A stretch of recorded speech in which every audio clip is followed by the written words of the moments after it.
नमस्ते। केंद्र की मोदी सरकार ने शिक्षा जगत से जुड़ा हुआ एक अहम फैसला लिया है। शिक्षा जगत का फैसला निश्चित रूप से आपको लगता होगा कि कोई सरकार बहुत सारे काम करती है तो वो बहुत सारे बड़े-बड़े फैसले लेती है।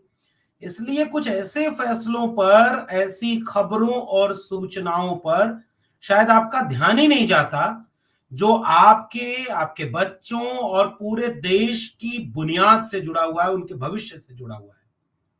जैसे रोजगार, महंगाई, बेरोजगारी, ये मुद्दे ऐसे हैं जो सीधे रोजमर्रा की जिंदगी में दिखते हैं। किसी को रोजगार नहीं मिला तो उसका आज बहुत बुरा है, ये दिखता है। महंगाई बढ़ रही है तो आज आपकी जेब पर उसका असर दिख रहा है और उसका असर आप महसूस कर रहे हैं। और ये गलत है तो इसके खिलाफ आपके मन में गुस्सा पैदा होता है। हालांकि ये दीगर बात हो गई है कि अब लोगों को महंगाई पर कोई गुस्सा नहीं नजर आता। विस्तार में लोग भक्ति में लगे हुए हैं और अगर गुस्सा है तो वो चैनलाइज नहीं हो पा रहा है। तो महंगाई, बेरोजगारी, इन सब की के जो असर होते हैं वो तुरंत दिखने लगते हैं। तो गुंजाइश इसकी ज्यादा रहती है कि लोग इस बात को समझें कि कोई सरकार उनके साथ क्या गलत कर रही है, क्या अच्छा कर रही है। लेकिन कुछ फैसले, कुछ नीतियां ऐसी होती हैं जिनका असर तुरंत नहीं दिखता। उसे थोड़ा समझदार, जागरूक लोग ही देख पाते हैं। और बाकी एक बहुत बड़ी आबादी देश की ऐसी होती है जिसे इस बात को समझने में बहुत वक्त लग जाता है कि इन नीतियों से आने वाले पीढ़ियों में कैसे असर होगा। और जब वो समझ पाते हैं तब तक बहुत देर हो चुकी होती है। और ऐसे मसलों पर मैं सबसे अहम मसला रखता हूं, शिक्षा से जुड़ा हुआ। और आज की बातचीत मैं शिक्षा के ऊपर करने जा रहा हूं। और शिक्षा, उसके बहुत सारे मुद्दे हो सकते हैं। कितना बजट किया जा रहा है, शिक्षा पर खर्चा कितना किया जा रहा है, शिक्षा की स्थिति कैसी है, क्या वो डिग्रियों की तरफ मोहताज रह गई है या वो नागरिक पैदा करने का अपना धर्म निभा रही है। इस पर फिर कभी बात होगी। आज तो एक खबर से शुरुआत हम करने जा रहे हैं। और वो खबर ये है कि एनसीईआरटी, जो भारत सरकार की एक प्रमुख शिक्षण संस्थान है, यानी national council of educational research and training, NCERT ने किताबों, सिलेबस और इनके पाठ्यक्रम से जुड़े हुए कुछ सुझाव केंद्र सरकार को भेजे। और वो सुझाव सिलेबस बदलने वाले हैं। वो सुझाव पाठ्यक्रम के ढांचों को बदलने वाले हैं। क्या इस समिति के सुझाव में केंद्र सरकार की, भारतीय जनता पार्टी की विचारधारा का असर दिख रहा है? एनसीईआरटी की समिति ने सिलेबस बदलने के सुझाव में कौन से सुझाव दिए हैं? एनसीईआरटी भारत और इंडिया जैसे एक शुद्ध रूप से राजनीतिक हो चुके विषय पर क्या सुझाव दिया है? एनसीईआरटी हिंदू मुसलमान को लेकर के कुछ बदलाव करना देखना चाह रही है क्या? एनसीईआरटी के सुझाव के बाद क्या होगा और इन सुझावों के असर क्या होने वाले हैं, इसका विश्लेषण आज की वीडियो में हम करने जा रहे हैं। तो खबर यह है, सूचना यह है और आप और हमारे लिए जरूरी मुद्दा यह है कि एनसीईआरटी ने जो नई शिक्षा नीति है, राष्ट्रीय शिक्षा नीति एनईपी, इसको, जो कि 2020 में आई थी, अब मैं भूमिका में ही, आपको पता नहीं आप इस बात को कितना समझेंगे, लेकिन हम लोग जैसे लोग इसको लगातार उठाते रहे हैं। जब दुनिया कोविड से लड़ रही थी, संसद का रूटीन वर्क नहीं चल रहा था, सब कुछ ठप पड़ा था, ऐसे वक्त में केंद्र सरकार 3 कानून पास कर देती है जो बहुत व्यापक असर वाले होते हैं। जिसमें से एक कानून खूब चर्चित हुआ, कृषि कानून। कृषि सुधार के नाम पर कृषि कानून पेश किया गया, लेकिन किसानों को यह बात समझ में आ गई कि ये जो हमारे सुधार के नाम पर कृषक कानून बदले गए हैं, ये फसलों और नस्लों को बर्बाद करने वाले हैं। और जैसे ही ये बात समझ में आई, धीरे धीरे देश और दिल्ली में आंदोलन खड़ा हुआ। किसानों ने 750 लोगों को शहादत देने के बाद, 13 महीने आंदोलन करने के बाद केंद्र सरकार को झुका दिया और वो कानून वापस लेना पड़ा। उसके साथ 2 कानून और पेश हुए थे केंद्र सरकार की तरफ से संसद में, जो बिना बहस के किसी कृषि कानून पर तो थोड़ी बहुत बहस भी हुई, लेकिन अंततः वो अनडेमोक्रेटिक तरीके से पेश कर दिया गया, पास करा लिया गया। वैसे 2 कानून और थे, जिसमें से एक था श्रमिक सुधार कानून, उस पर फिर कभी बात होगी, और तीसरा कानून था राष्ट्रीय शिक्षा नीति 2020। आपको जानकर आश्चर्य होगा कि राष्ट्रीय शिक्षा नीति 2020 पर संसद में बहस ही नहीं हुई है।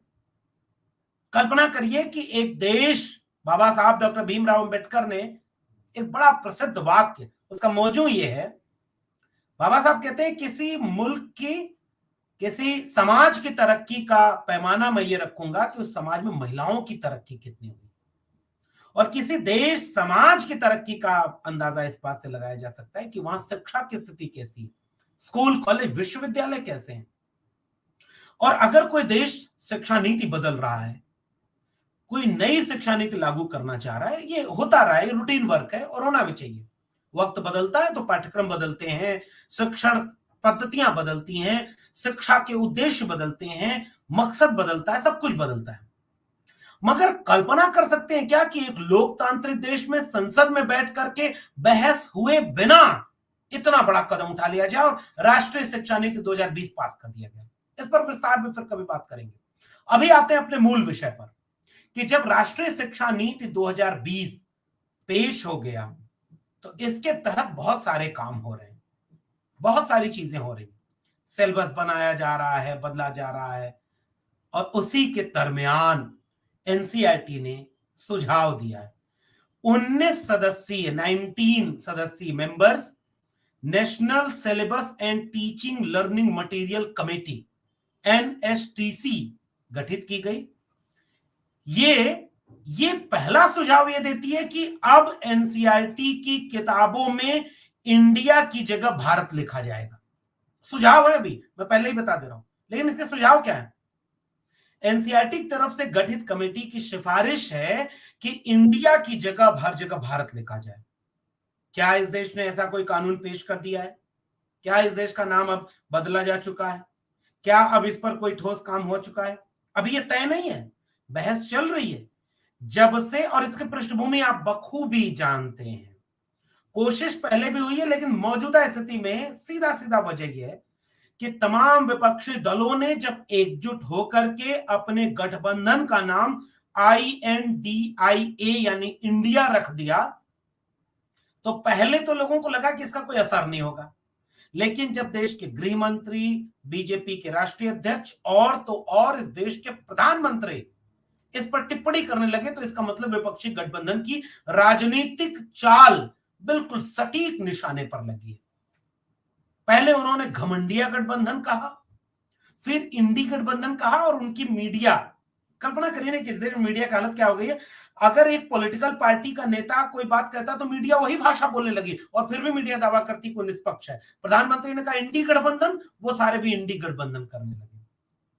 तो जब से ये इंडी गठबंधन इंडिया बना, तब से ये बहस तेज हो गई कि अब इंडिया शब्द हटा दिया जाए, क्योंकि वो औपनिवेशिक छाप लिए हुए है, विदेशी है, इस बात को।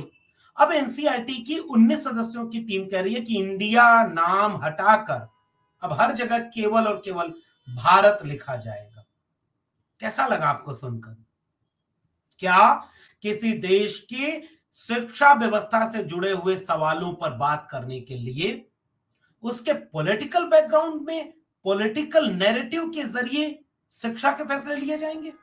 विचार करिएगा, मैं आपको एक एक करके इस बेहद अहम विषय पर आपकी तवज्जो चाह रहा हूं।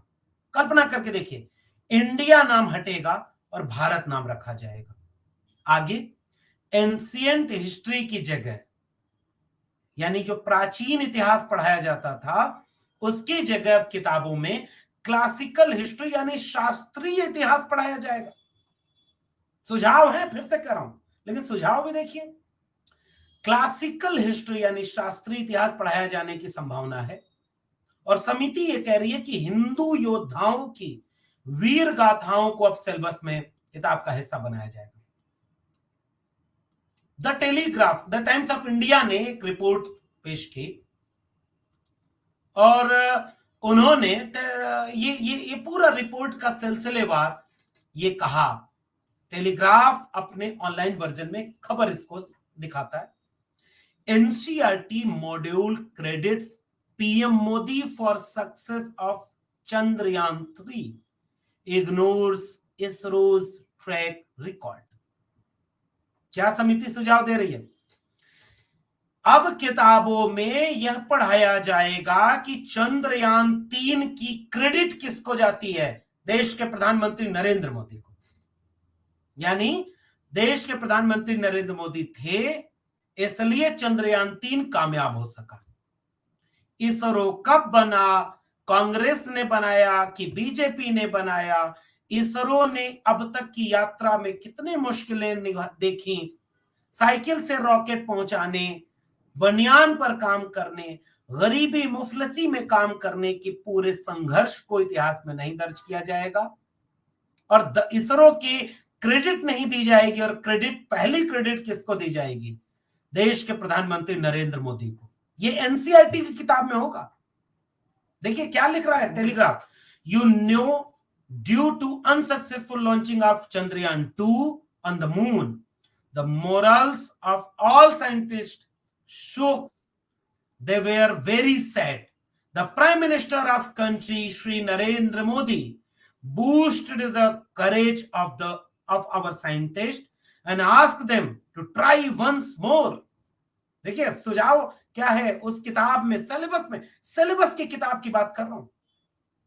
All scientists together tried and improved their work by learning from the past experience so that the lander could successfully land on the surface on moon.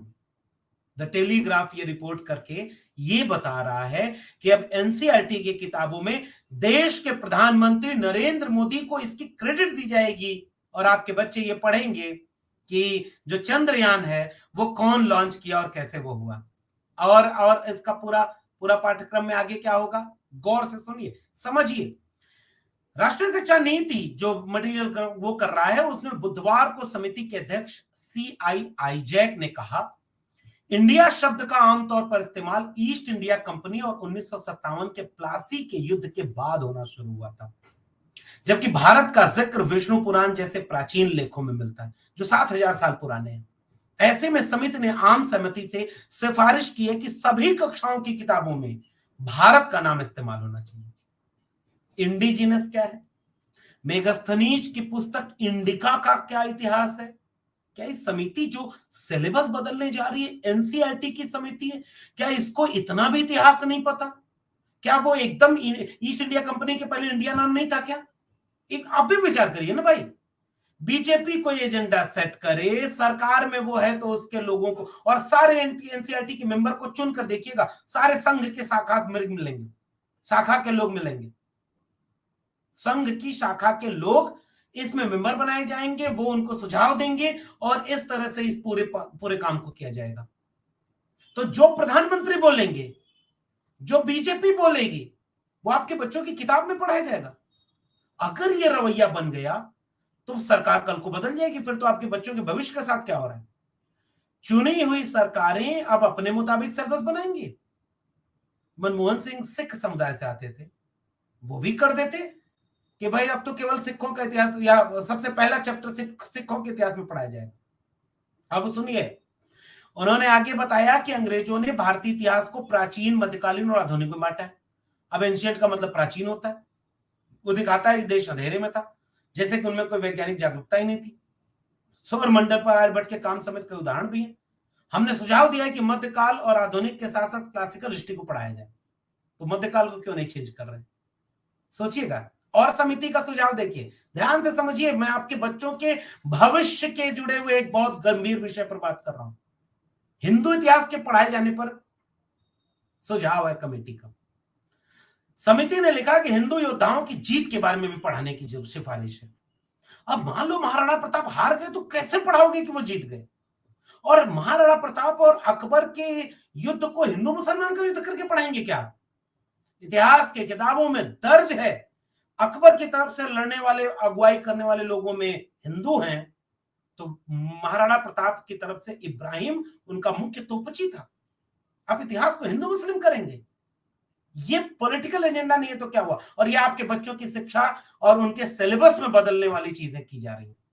सुनिए क्या कह रहे हैं, फिलहाल किताबों में हमारी असफलताएं शामिल की गई हैं। अच्छा मान लीजिए अशोक को नहीं पढ़ाया जाता क्या, और अशोक हिंदू नहीं है क्या? सम्राट अशोक से बड़ा उस पूरे एंशिएंट हिस्ट्री में कौन लीडर हुआ, और सम्राट अशोक सिलेबस में है। अखंड भारत की बात करने वाले, और सम्राट अशोक मौर्य वंश के थे। पहले बताओ कि मौर्य वंश क्षत्रिय में आता है कि शूद्र में आता है, और आज मौर्य वंश कहां है?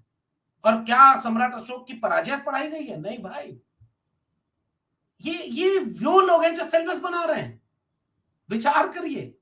और अगर कोई राजा युद्ध में हारा है तो कैसे उसको जीता जीता हुआ दिखाओगे?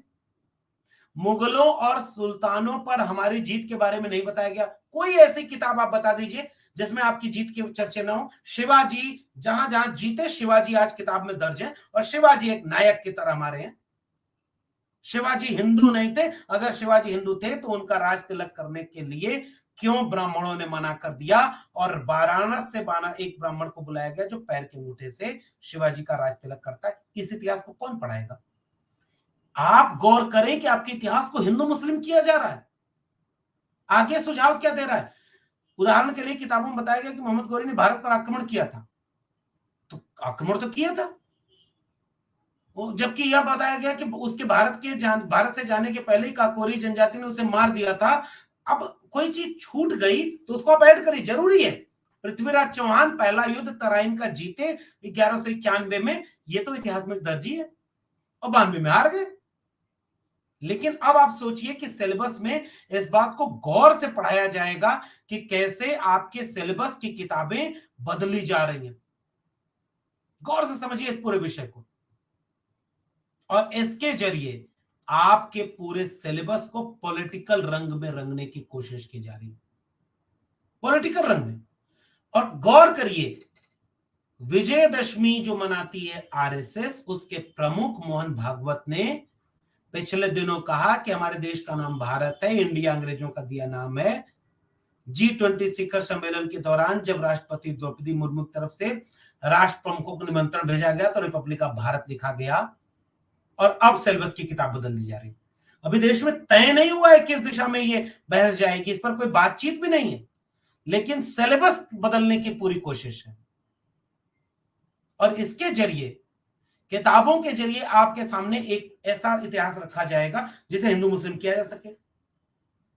कल्पना करके देखिए कि आपके बच्चे किसी सरकारी पार्टी जो सरकार में है उसकी विचारधारा के लिए पढ़ते हैं, या वो सामान्य तौर पर शिक्षा के लिए उनके केंद्र में सिलेबस होना चाहिए। शिक्षा का बजट 3% से भी कम, उच्च शिक्षा का बजट।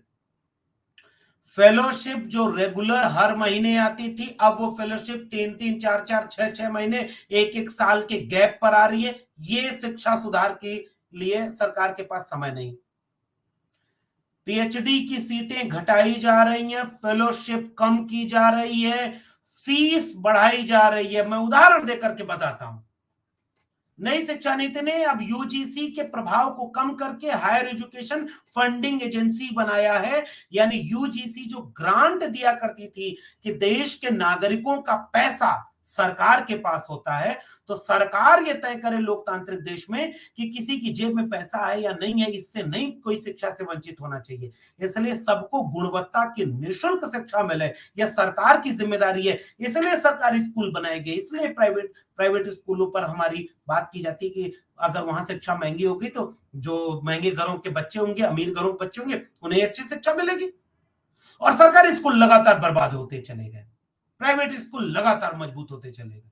इस सरकार के पास कोई ऐसी पॉलिसी नहीं कि सरकार, और नई शिक्षा नीति कहती है कि मेटा स्कूल बनाए जाएंगे। जिन स्कूलों और जिन डिग्री कॉलेजेस में निश्चित संख्या से कम विद्यार्थी होंगे उनको बंद कर देंगे। न्यू एजुकेशन पॉलिसी में क्लोजर और मर्जर की पॉलिसी बनाई गई कि एक विद्यालय में कम शिक्षण विद्यार्थी दूसरे विद्यालय से क्लोज कर दो, मर्ज कर दो, या क्लोज कर दो, बंद कर दो। और अगले 20 साल में 45,000 डिग्री कॉलेज जो सरकारी इस देश में है उन्हें कम करके 15,000 डिग्री कॉलेज किया जाना है। आपको इस पर कोई चिंता नहीं होती। हायर एजुकेशन फंडिंग एजेंसी बना दी जा चुकी है, और करोड़ों रुपए जेएनयू हो, डीयू हो, जामिया हो, इलाहाबाद यूनिवर्सिटी हो, हैदराबाद यूनिवर्सिटी हो, वर्धा हो, सारे विश्वविद्यालय अब हेफा से लोन ले रहे हैं और लोन को निश्चित समय में आपको चुकाना है। तो कोई भी संस्थान लोन कम से कम लेना चाहेगा और बाकी पैसा अपने भीतर से लेना चाहेगा, क्योंकि वो उसको चुकाना ना पड़े। और जब पैसा अपने संस्थान से जनरेट करना चाहेगा तो उसके पास आय का एक ही स्रोत है, वो है विद्यार्थियों की फीस। और पिछले इलाहाबाद विश्वविद्यालय में 400% बढ़ गई थी फीस, और दिल्ली विश्वविद्यालय में जो 10,000 फीस थी वो आज की तारीख में 30,000 40,000 तक पहुंचती जा रही है। इस पर शिक्षा सुधार के लिए कोई समिति नहीं बनाई गई है, कोई इस पर काम नहीं किया जा रहा है, और ये सारे बजट कम किए जा रहे हैं, एजुकेशन को चौपट किया जा रहा है। लेकिन एनसीईआरटी एक कमेटी 9 लोगों की बनाकर यह सुझाव दे रही है कि इंडिया नाम हटाओ, सिलेबस बदलो, हिंदुओं की गौरव गाथा पढ़ाओ, कृपा करके पाठ्य पुस्तकों को हिंदू मुसलमान न रंगने दें। थोड़ा सा ठहर कर सोचें। अब तो पतंगे भी ये देखकर हैरान हो गईं कि ये छतें भी हिंदू मुसलमान हो गईं। कल को इस शेर को बदल के कुछ यूं पढ़ना पड़ेगा कि अब तो किताबें भी ये देखकर हैरान हो गईं कि राजा की कहानियां भी हिंदू मुसलमान हो गई। ये नई सुझाव की समिति है और ये बेहद खतरनाक विषय है। मैं जानता हूं कि आपको जब महंगाई से फर्क नहीं पड़ा, पेट्रोल डीजल की कीमतों से फर्क नहीं पड़ा, केरोसिन तेल से लेकर प्याज की कीमतों से फर्क नहीं पड़ा, आपके बच्चों के रोजगार छिनते गए, सब प्राइवेट कर दिए गए और मिल के मजदूर बनते गए, तब फर्क नहीं पड़ा। तो मैं जानता हूं कि आपके इस सिलेबस शिक्षा से जुड़े हुए इस सवाल पर कोई फर्क नहीं पड़ेगा, लेकिन एक बार ठहर कर विचार करिएगा। अगर आप इस वीडियो को देख रहे हैं और आपकी जिम्मेदारी कि इसको गांव गांव पहुंचाइए इस वीडियो को, क्या आपके सिलेबस की किताबें हिंदू मुसलमान होंगी? क्या किसी पॉलिटिकल पार्टी का नैरेटिव किताबों में पढ़ाया जाएगा? फिर ये देश कितना मजबूत बचेगा। कल को कोई और सरकार आ गई, उसने अपने पॉलिटिकल नैरेटिव को बनाना शुरू कर दिया, फिर इस देश का क्या होगा? इसलिए नरेंद्र मोदी जी से आप लोग भी हाथ जोड़कर विनती करिए, साहब आपके पास चुनाव जीतने के लिए 1000 रास्ते हैं। कृपया इस देश के विद्यार्थियों के भविष्य के साथ छेड़छाड़ मत करिए।